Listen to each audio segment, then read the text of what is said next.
बच्चों समेत 4 लोग डूब गए। आज उप जिला अस्पताल रामनगर में पोस्टमार्टम के बाद मृतकों के शवों को छतराली गांव भेज दिया गया।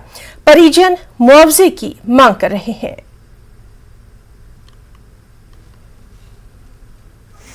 ये जो हादसा हुआ हमारे साथ कल, ये एक फैमिली से 4 लोग थे और ये घर से भेड़ बकरियों के साथ गए थे और उनको नहलाने के लिए, और वहाँ जाके इनका कोई पता नहीं क्या हुआ क्या नहीं, पानी में दिखे और चारों की वहाँ से डेड बॉडी मिली। पे उन बच्चों के फादर साहब जो थे वो मौके पे थे और कोई नहीं, उसके बाद पता चला तो बाकी गांव के लोग भी।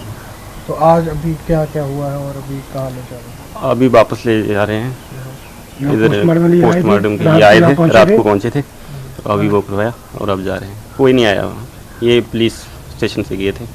ये बच्चे जो थे पेशा वराना भेड़ बकरियां चराते थे और भेड़ बकरियां चराने के नहलाने के लिए उनको एक नाला जैसा उस नाले में लेके गए थे। उसके बाद कोई पता नहीं है कि क्या हुआ क्या नहीं हुआ, कैसे हुआ कैसे नहीं हुआ, या एक गिरा या 2 गिरा, उस चीज़ का कोई पता नहीं है। उसके बाद भेड़ें जब वापस अपने घर के और वापस वो अकेली घर में जब वापस पहुँचे तो उसके बाद उनके फादर साहब जो हैं वो बच्चों को ढूंढते हुए जब वहाँ पे पहुँचे तो एक डेड बॉडी बाहर आ चुकी थी, पानी में ऊपर आ गई थी।